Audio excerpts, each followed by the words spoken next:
first floor goes to Yuriy Prodan, Minister of Energy. What is Ukraine planning to do in the energy sector? Well, right now the weather is warm, but winter is coming. How will Ukraine live? Good afternoon, everybody. In my view, well, the language of this title is pretty pessimistic. However, my impression is that it is by joint effort with our European partners and in concerted action we'll be able to ensure the energy security of Ukraine and of the EU countries. If everyone acts alone and alone faces the monopolist with its huge resource, then death will come sooner or later, and all will die on their own and separately. So today the situation is far from simple, yet Ukraine has a plan how to get out of the crisis, and Ukraine is going the way of reforming its energy sector, and Ukraine wants to abide by the European energy legislation. We are pursuing certain reforms, but certainly we are getting ready for a tough winter. We are taking a number of measures. Some of them are related to reverse supply of gas. We are getting reverse flow of gas from Poland and from Hungary. Just a while ago, the Prime Minister inaugurated the reverse flow from Slovakia. It's quite a volume of gas, and if we put together all those volumes coming from Europe, that'll be 63% of the total we need to import. I can speak at length about our measures, the measures that we are taking. We are working under a plan. In that plan, we reflected all our needs, and I think that we can live through the fall and the winter, although we'll have to resort to some very unpopular measures, including administrative measures to downsize the consumption of gas. But I don't want to take too much of your time. I'd rather give the floor to my other colleagues. Thank you, Mr. Prodan. Mr. Prodan he thinks it's a little bit pessimistic to say it's a matter of life and death. And he has a plan, but he admits it's going to be politically unpopular. Part of that plan, crucially, involves the Slovak Republic. And I would love to hear from the Deputy Prime Minister, Miroslav Lajčák, how the role the Slovak Republic sees itself playing. Is there going to be a solution for Ukraine and Europe's energy needs for the winter? And how are the reverse flows going to work? Good afternoon. And sure, of course, there is always a solution. And what I want to say at the beginning is that the mere fact that the foreign minister is a participant in a discussion dealing with security issues shows that energy is part of the foreign policy portfolio and security portfolio. And I can tell you that in recent months I've grown into becoming an expert on energy issues because this is a very much on the agenda of our government.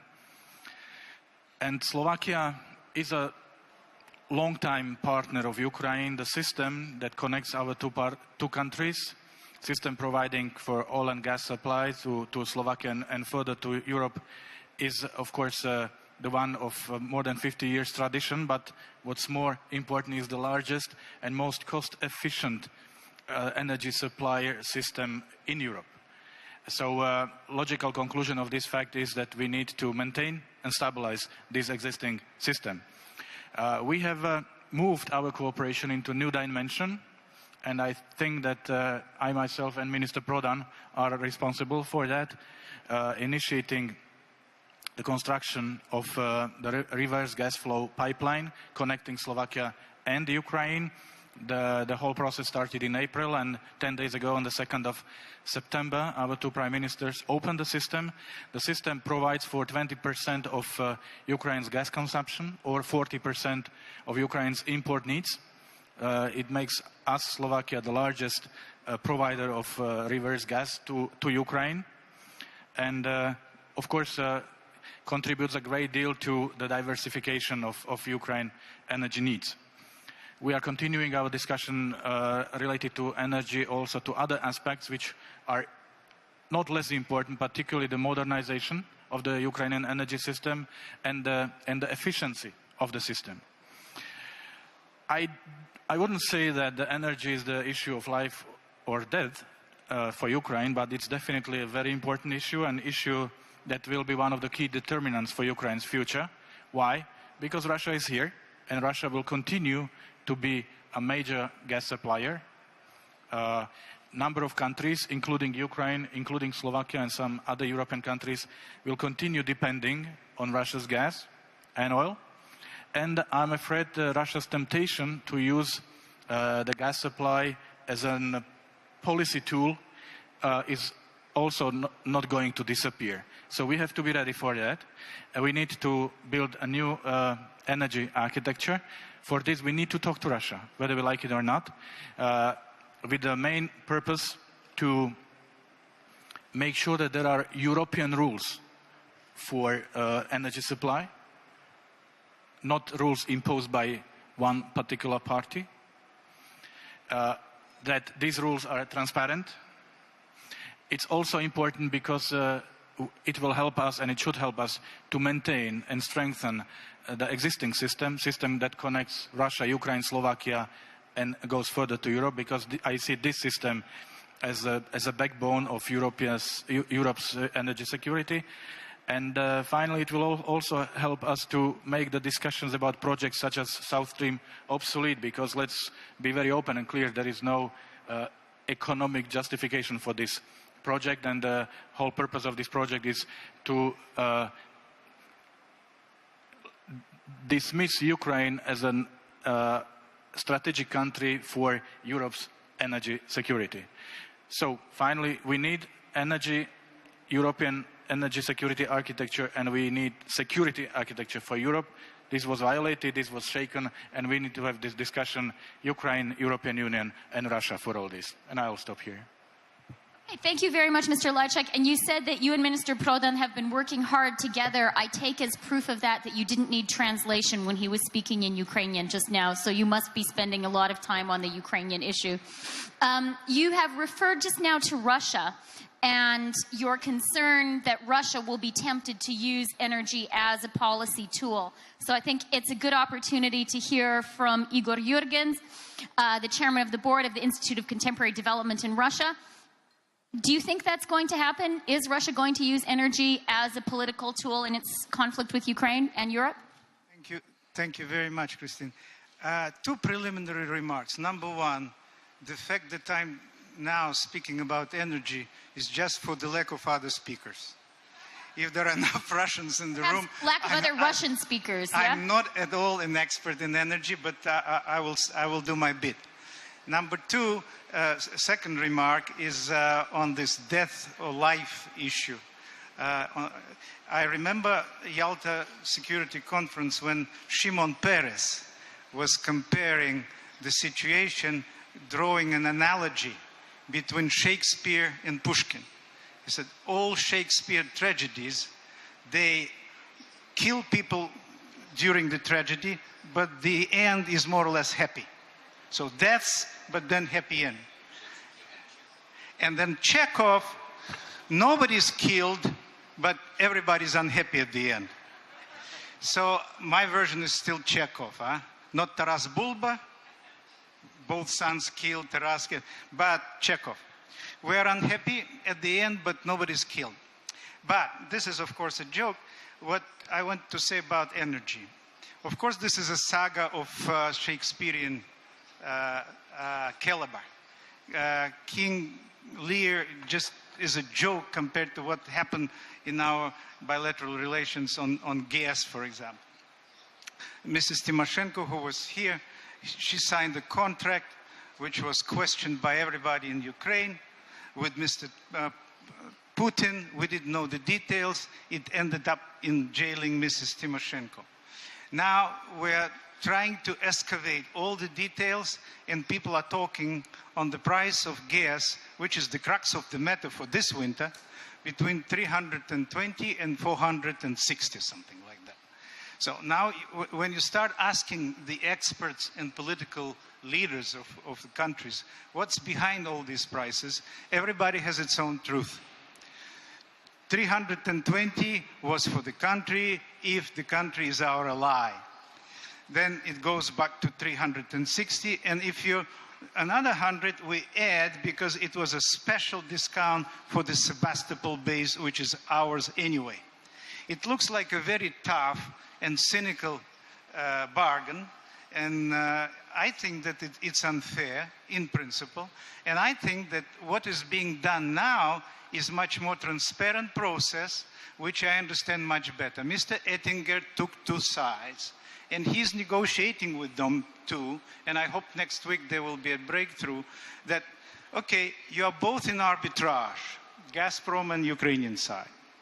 And arbitrage will, it's not an easy and fast process, but arbitrage at the end of the day will tell you what is the fair price.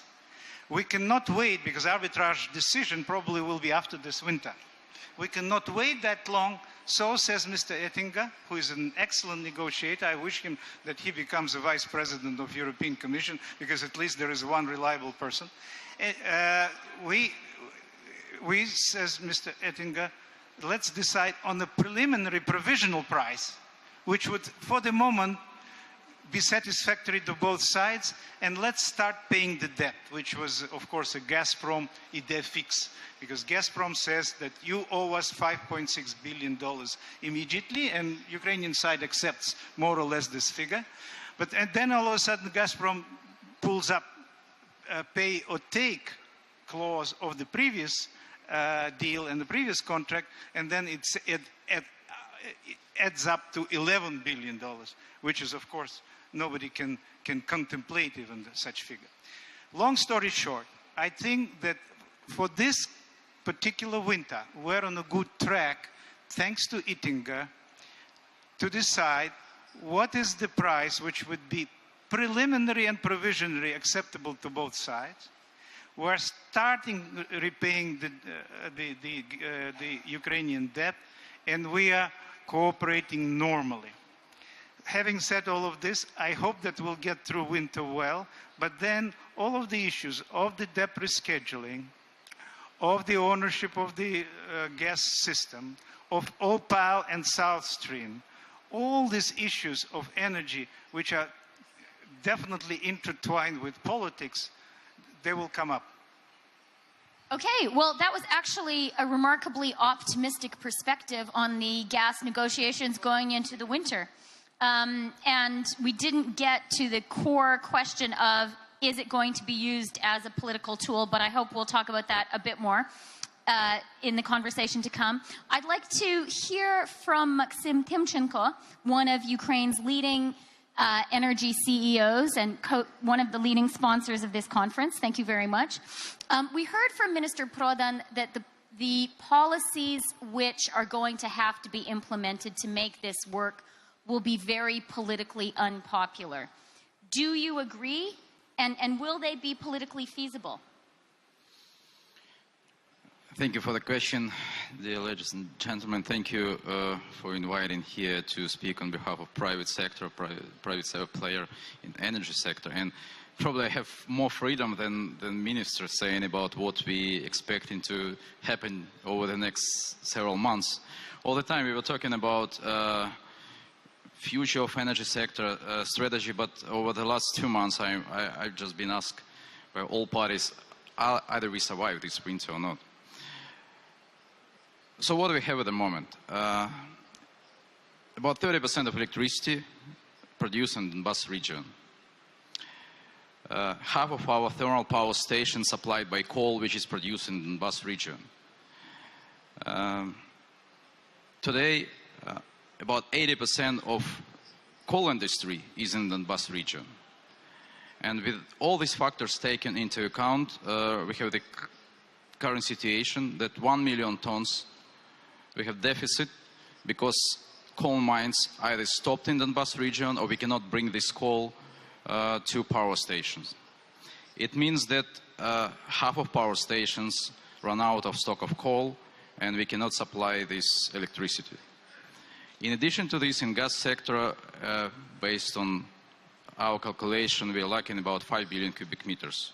This is the current situation which we face. And there are two solutions of this. The first, and I think the most important for the whole country, is to continue ceasefire as long as we can and bring it to peaceful solution of this conflict. At the same time, use this period of this break in fighting to restore infrastructure. First of all, railways and grid, so that we can output our capacity from power stations to the national grid. For the last 7 days, we managed to start sending coal to power stations. And we have more than 1 million in our stock. And if we manage to send it by railway, then we can survive this winter. We have solution number 2. Bring 1 million tons a month from outside. And only half of this we can bring by sea from Australia or South Africa or any other. The other half it is just physically possible to bring only from Russia. And talking about electricity supply, we have no choice but start importing electricity from Russia. So talking about energy independence, we are in a position today, at this moment, that we are dependent on Russia not only in gas supply, but also in coal and electricity. And I said I prefer to go over first solution. And we can do it only if we unite all the force, private sector, ministry, government, and all parties involved, so that we can survive this winter time. And I think that it is realistic. Maxim, how long will it take, on your first solution, how long will it take to restock Ukraine's power plants with enough coal for the winter? I have strong position then during 1 month time, if we don't have fighting and if we can work in under current conditions as we experienced for the last 4 days, we can do it in 1 month time. And that will be enough for the whole winter? Yeah, we start sending coal is the most important thing. We'll restart production of this coal and start sending to power stations. And it will be enough to continue as it was last year. Okay. Well, you've even made us a little bit optimistic. I'm surprised and happy. Okay, last words before we get into a bigger discussion. I'd like to hear from Carlos Pascual. He is familiar to many of us because of his long experience in Ukraine and in the U.S. State Department. He's now a senior fellow at Columbia focused on energy matters. So I would really like to hear from you any response you have to the comments we've heard. Are the reverse flows going to work? Is the restocking of Ukrainian power plants with coal going to work? And then crucially, do you anticipate energy, as has been the case even in times of less conflict between Ukraine and Russia, is it going to be used as a policy tool? Thank you. It's a pleasure to be here, even though being here at this particular time, being in Kiev, is obviously a very painful moment for so many people here. I think the first thing is that we just need to define the problems. There are two different issues here. One is the problem of gas, and gas is used principally in industry and municipal heating. That was the problem everybody was focused on until the war in the Donbas region. That created the second problem. Because you couldn't get coal out, it started to create a problem with electricity, which Gennady has outlined. So we have to separate those two issues. Okay, the second point, I think you have to separate the long game and the short game, because if you don't know where you're going to the long term and what the prospects are and what the environment is for the long term, you don't know how to play the short term. So from the long term perspective, here's what we have to recognize. Today, Russia has 220 billion cubic meters worth of pipeline capacity built to Europe. It exports today 160 billion cubic meters within those pipelines. Russia has a total of 14 billion cubic meters of export capacity to Asia in LNG. The agreement it just signed with China is for 38 billion cubic meters, and it won't come into effect fully for another 10 years. The reason I say this is that, yes, Europe is dependent on Russia for a third of its gas. Yes, half of that goes to Ukraine. But Russia is dependent on Europe as its principal market for gas. Europe has a market of 400 million people. It has leverage, it has market capacity. And part of the solution of Ukraine has to be to bring Ukraine into that European energy community and use the broader leverage of that market, not just leave it as a relationship between Ukraine and Russia. The specifics. There has to be a short-term gain of how Ukraine is going to get through this winter, and I think we started to see some of the signs of it. But a couple of the specifics on gas are important. In the past years, Ukraine has consumed about 50 billion cubic meters of gas. 28 of that came from Russia.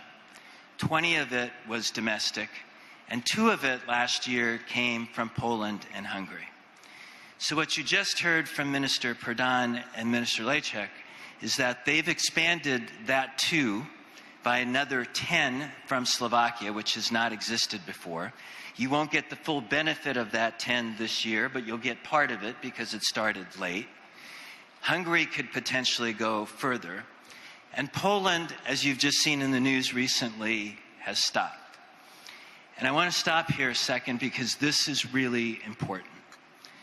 Russia has just cut the supply of gas to Poland and Germany, reduced it through the Yamal pipeline.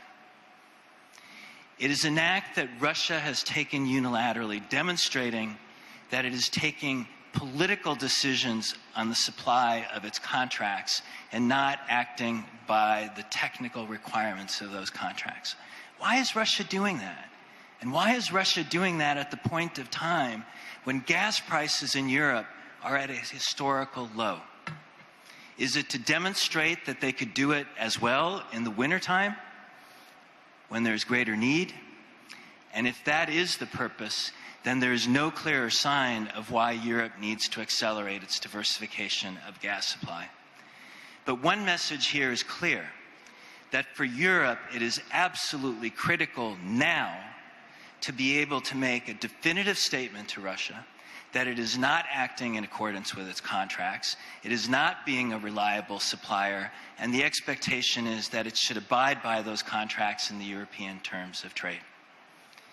If one looks at the possibility of these reverse flows, of the reductions in consumption, sadly, because of the war in the East, then Ukraine can find itself in a situation where the gap that it has to fill is not 28 billion cubic meters from Russia, but probably about 15.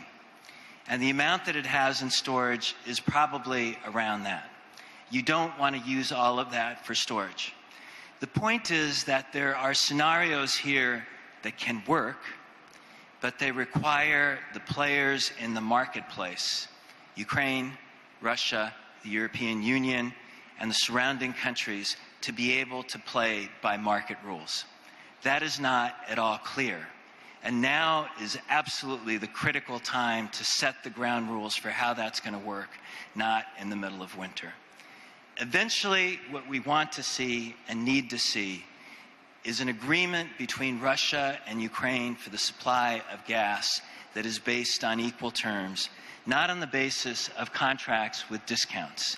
Today, there is a European market for gas. There are European practices that if you buy the gas, you can trade it. There are basic commercial principles that if you use the gas, you pay for it, and Ukraine has to abide by that. These are the foundations for a marketplace that can work, that can take the situation out of crisis. The challenge for all the players is going to be, can they put these market principles up at the top and beyond the crisis of war? And can these market dimensions be a way to create confidence, or is it all going to have to wait until the war actually comes to some form of settlement? Well, thank you for, thank you for laying that out so clearly. I think, Ambassador, you asked yourself the most difficult question that I'd just like you to quickly respond to, which is, in describing the unilateral Russian action vis-a-vis Poland and Germany, you asked, is this just a demonstration of Russia's capacity ahead of the winter? So is it? And if that happens in December, what are we going to do about it? I think that the issue that's really posed is one for the European Union. And the reason that it is dangerous for Russia to pose that question to the European Union is that Europe has taken massive changes in its gas supply and transit system. It still needs Russian gas, but it has put in place 177 billion cubic meters of LNG import capacity. It's built interconnectors across states that allow gas to be traded. Not perfect. There's some countries like Bulgaria that are really vulnerable still. It's put in place rules of trade that don't allow you to own the gas, own the pipeline system, and own the distribution system that has taken away from Gazprom a monopoly throughout the system. So what happens if Russia takes an action like that? The message that you're sending to the European community is that this supplier of gas, which you may want to still use, is not your most dependable, reliable supplier. And you want to be able to look at alternatives in LNG, in Algeria, bringing more gas from Statoil, looking at the Mediterranean into the future. And the issue for Russia is this. Today, if you look at the LNG market, you've got a principal supplier, Qatar, and Australia.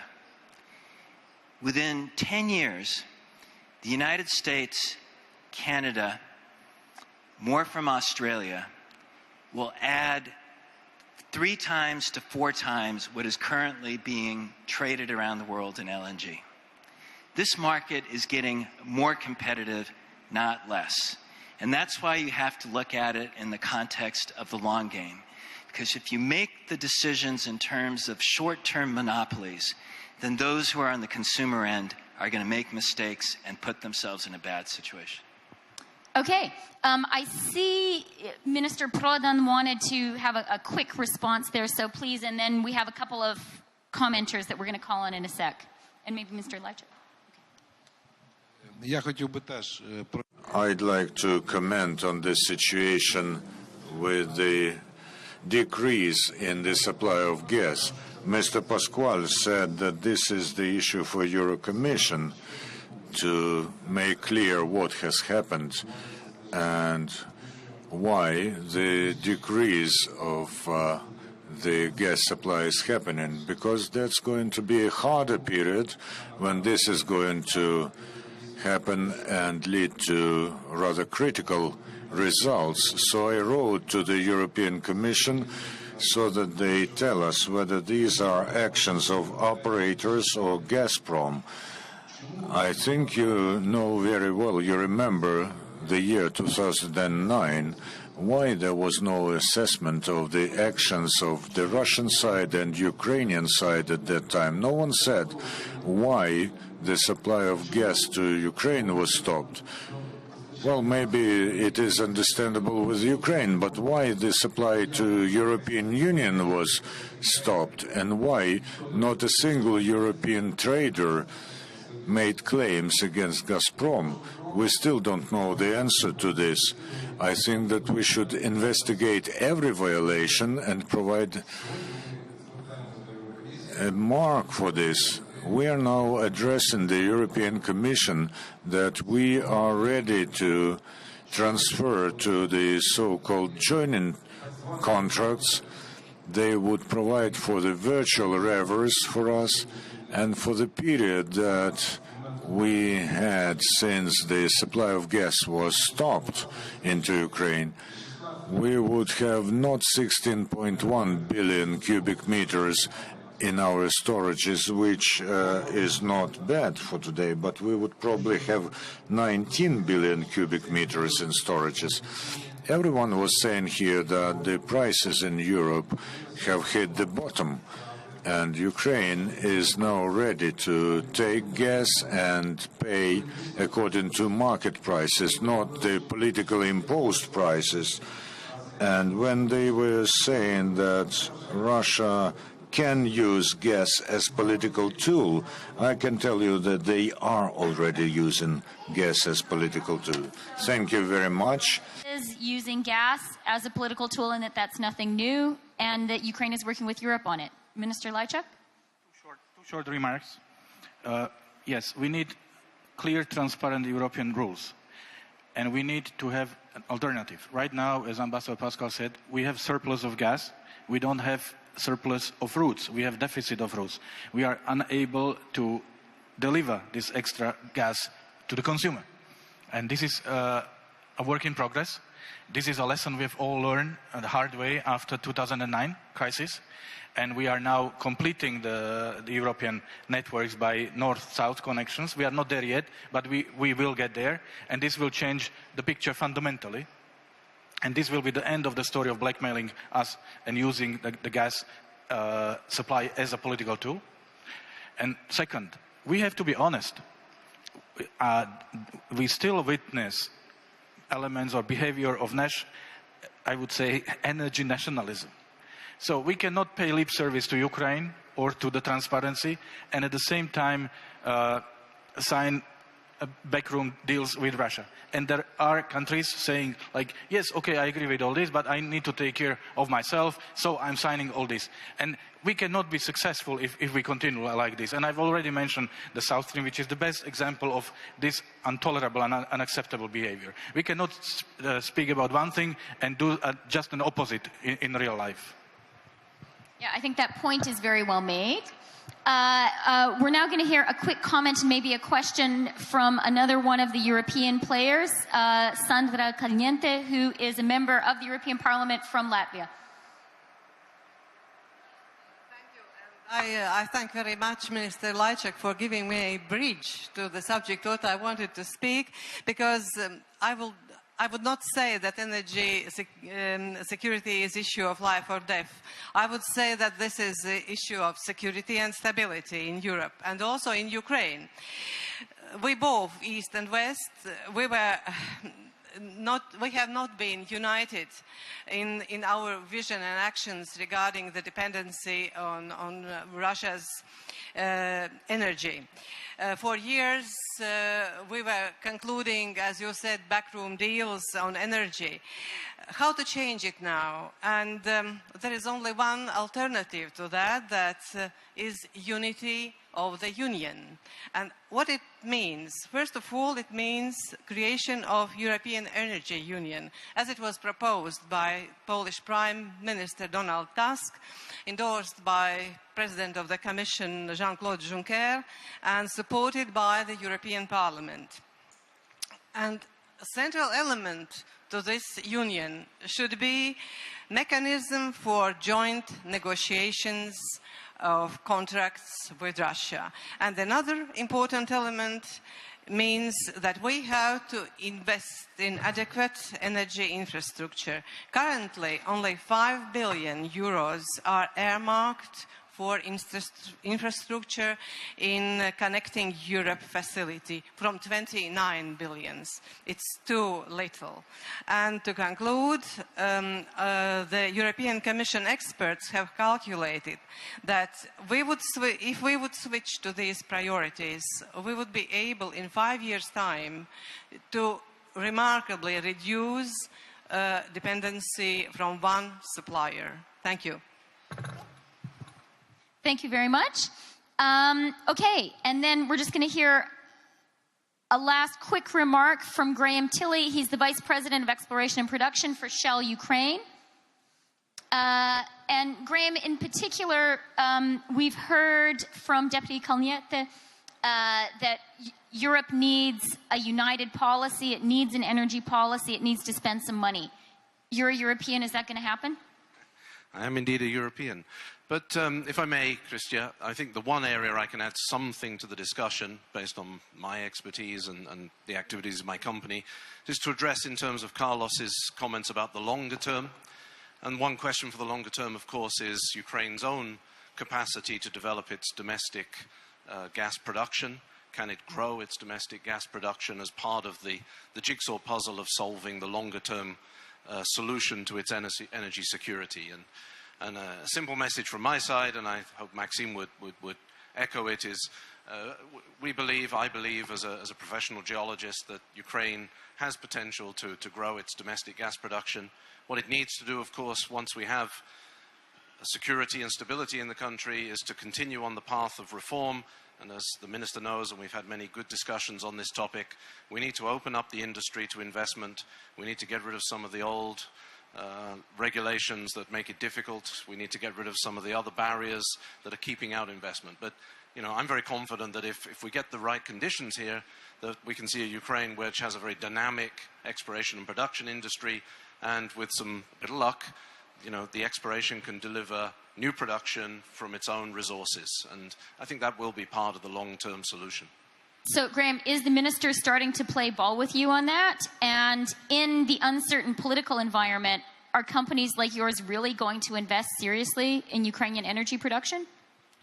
Well, we are here and we are investing. But obviously, you know, everyone knows that we need to see stability in the country and a solution to the conflict in the East before we can realize the full potential, and to attract, you know, new investors who will be looking from a distance and feeling uncertain.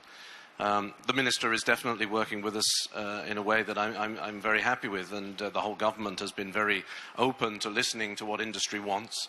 They are somewhat distracted with a very serious problem. Everyone understands that. But the political will is there.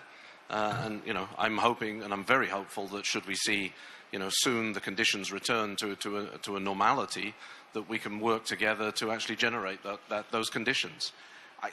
Do I have 1 minute for a personal anecdote?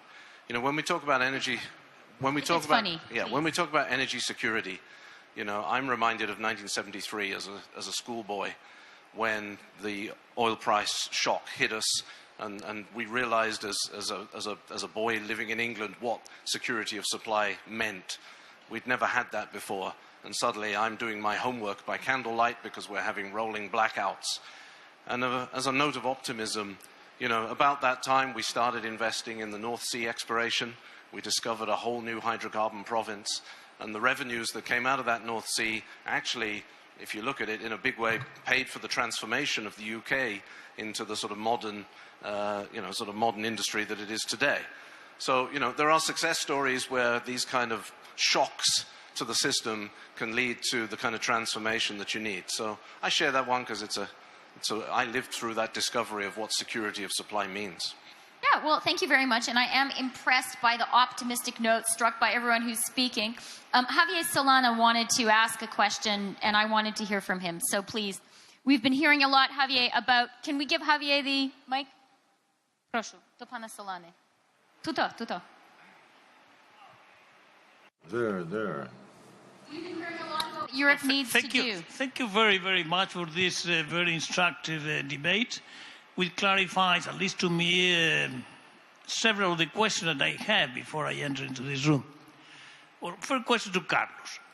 But before the question, let me say, Carlos, that you have given one of the most neat and clear explanations of what is going on in the European Union as far as energy is concerned. So thank you very much. We knew that you were a very good presenter, but I mean, you have done fantastically today. Now, but I have a question for you in the long term. I'm glad that you have divided in the short gas and electricity. Sometimes we don't do that, and we talk about primary energy without making the difference between the two things, because that comes into the grid, which is something that we don't talk as much as we talk about pipelines, but as important as pipelines are the grids. Now, unless the European Union does, with the new Commission, really get serious to have a common market on energy, we will fail dramatically collectively. Now, but Carlos, on the long run, you say that it's going to be multiplied by 10, in 10 years by 3, the LNG capacity in the world. That's assuming that Australia goes up and the United States goes up. Now, do you have the sentiment that, now that you are not in office, you can say it, that the United States is in a mood of increasing the number of possibilities of export of LNG, of export of gas? For the moment, it's a big campaign now, but nothing has been taken from the administration. No other statement about opening the level of the number of companies that can export. Now, and the second for the Ukrainians, I would like to have from you an estimation of what may be the shale component in your country. You have an idea how much shale you can get from your country? You have done some prospections, etc. Do you have any idea or any sentiment of how much you may have? Okay, so Carlos, after having been so deservedly praised, are you going to tell us what you think America is going to do? It's actually pretty easy because, in effect, Javier, I'm telling you what's already happened. In the United States, we have already approved 95 billion cubic meters worth a year worth of exports in LNG. There are other proposals that are on the table, but how big is 95 billion cubic meters? This year in Europe, you're going to import about 47, 48 billion cubic meters of LNG. The total amount that Qatar is currently exporting is about 100 to 110. And there are other proposals that are on the table. And so that market has been already opened. It's moving in a positive direction.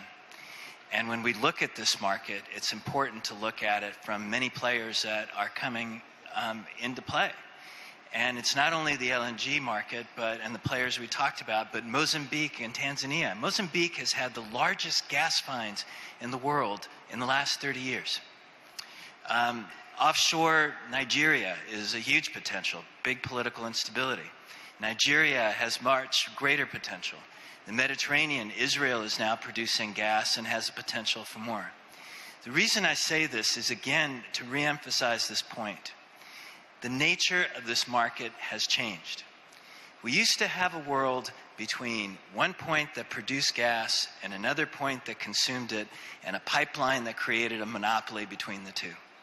That's not the world we have anymore. We now have a world of multiple points of trade and transaction. It has to be perfected.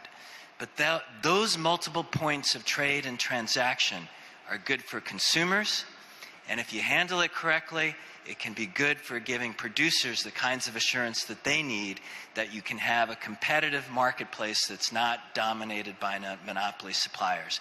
That's what we have to try to create. Okay, I'm going to let Minister Prodan answer Javier's question about the shale. Дякую за запитання. Well, thank you for the question. There were several estimates last year about the share of shale. I don't want to speak about trillions. We had to get the answer from the companies that have already begun work to produce shale gas. The closest to the practical result was Shell. Yet what's happening now in the East has suspended its activities. Yet I hope these works will start again. Chevron is another actor, although it's farther from practical work per se. So I think that we shall be able to close some preliminary figures within 3 years.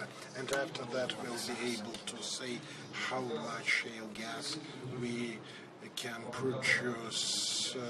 And any estimate of today may be very different from the one that is coming later. But the government are to do whatever possible in order to urge these companies to continue their work without any delay and with the help from our government. Отже, питання. Quick comment on how it's going. Well, and I think indeed, in such a serious discussion, and energy has to be a serious discussion, it's important that I point out that in the shale gas, we are indeed in the early phase. We have to drill a bunch of wells. We have to drill more wells. Chevron has to drill more wells before we can even begin to make a detailed estimate of what there is. And I would actually urge in a way that we don't just focus on that shale gas, although it can be a very important component, but there's also conventional gas and oil, there's existing fields, there's many opportunities today in Ukraine to get after gas that is already discovered and get it out of the ground faster. So shale gas could play an important role. We need to get on and do the exploration, but it's not the only game in town. Okay, we'll take one last question. Our time has run out, but it's been such a great panel. We'll give you one more question. No. Pat Cox, a quick comment on the question. The comment, I must say, I found this panel a lot more optimistic in its tone than I had expected when I sat down here. I know there's a lot of risk, but I'm pleased that there's a certain degree of optimism. My question, which is one for myself of total ignorance, so I don't know whether it's in the zone or not, Crimea, geology onshore, geology offshore, discuss. What's there and whose is it? Я думаю, що це в першу чергу питання до міністра Продана. І можете... Well, this is probably the question for Minister Prodan and then for Carlos. What are the reserves in Crimea and who do they belong to? Це на шельфі, звісно, належить Україні. Які тут можуть бути питання? Але є тимчасово окупована територія. Скажу вам зразу, що ми втратили там 2 мільярди газу в сховищах. We lost 2 million of gas there in the storage facilities, and we are now working on the claims for Russia regarding that occupied territory.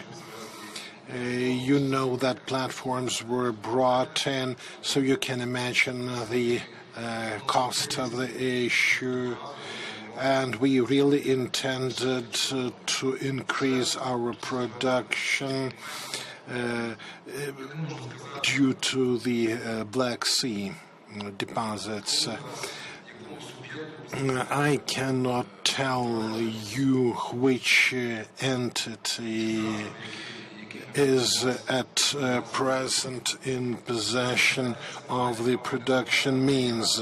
That would be a question not for me. However, I am certain that Crimean and everything in Crimea will return to Ukraine.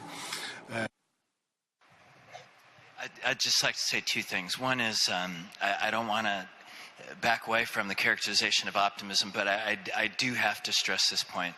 This issue of Russia cutting off, reducing gas supplies to Poland and Germany is serious. And as we've seen over the past 6 months, initial actions that are not checked and responded to result in bigger actions. Do not underestimate this and do not lose that in the general tone of positive potential and possibility here. It is really serious.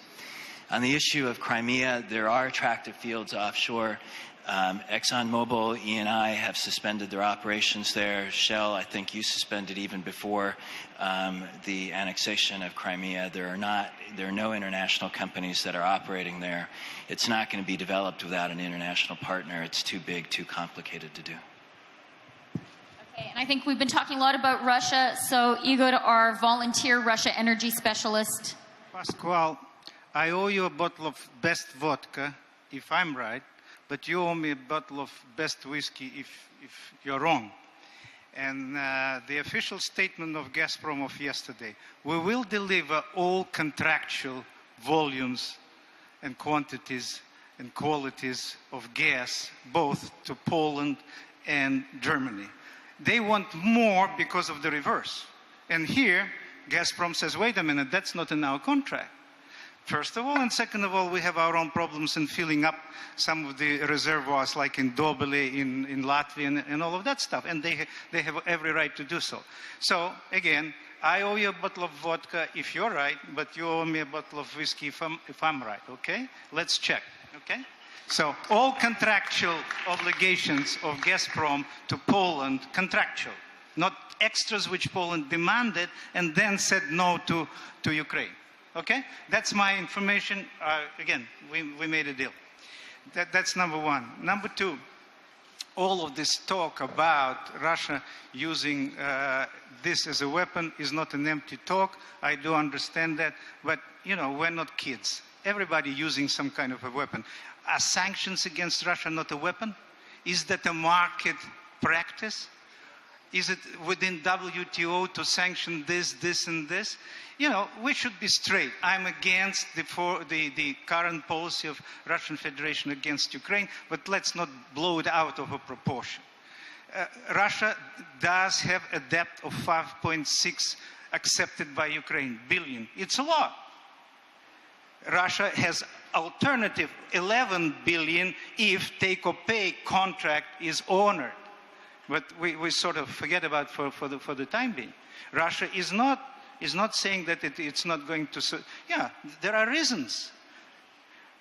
Russian gas was stolen before the crisis. It was stolen. It's accepted by European Union. It's accepted by it because of the difficult situation of Ukrainian country, because of this, and this. But it was stolen. It was sipped off from the pipeline. It was.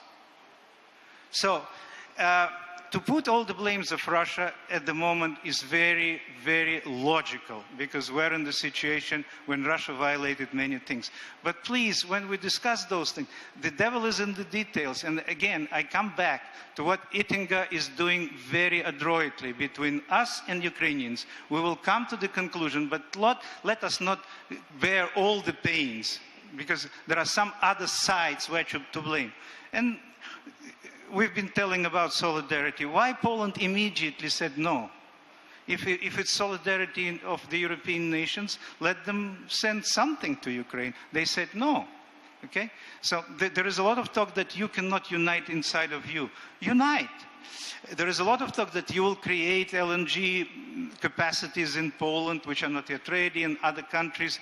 Do that.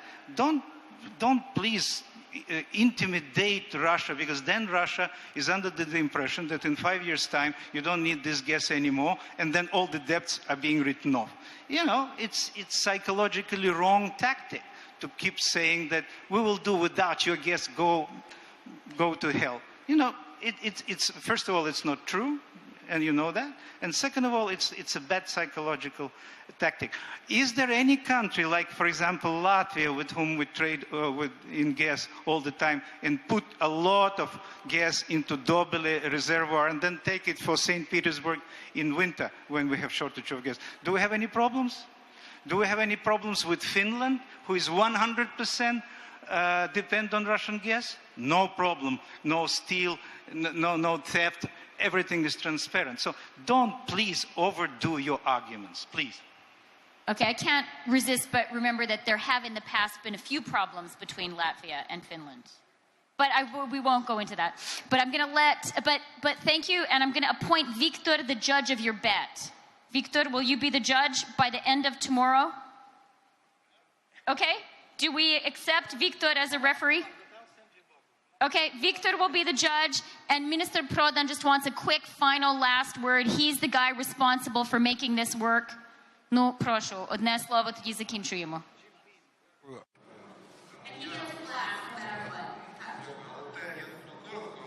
I'll be brief. What was said right now slightly resembles what we hear about absence of any Russian troops of the territory of Ukraine. It is not true that Ukraine was stealing gas. Ukraine never stole gas. Gas was stolen by Russia 2 billion cubic meters of gas were stolen by Russia, and I'm not saying even a word about the deposits or the networks that were stolen from Crimea. This is what was really stolen because of the military aggression. So I would really like this discussion to be more constructive.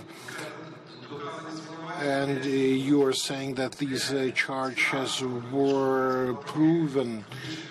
Well, show me at least one official statement about theft of gas. Ukraine gave 29 million cubic meters more gas to Europe under that contract, and that was registered by the experts, as well as other facts. May I just add, let us not accuse each other. Ukrainian had a proposal. Why don't you sell gas to Europeans at the Ukrainian border? And that would put an end to any futile conversation. Мы сейчас как раз ведем такие переговоры, но контракты большие. We are now having these negotiations, but the contracts are big. We need to review them, to sell it on the border. We would be happy. Yes, I do share your position. Then allow new companies, traders, get gas at the border, Ukraine, Russia, and then, but not traders. Хорошо. We have a nice concrete plan. Russia now will start selling gas at the Ukrainian border. I think everyone here in theory thinks that's a great idea. And then we can end our discussion on the optimistic note with which it has generally been the optimistic note with which it has been imbued. How's that? So thank you very much, gentlemen. It really was incredibly informative on a subject which is usually filled with more heat than light. And I do think we leave this room with a little more optimism than we entered it.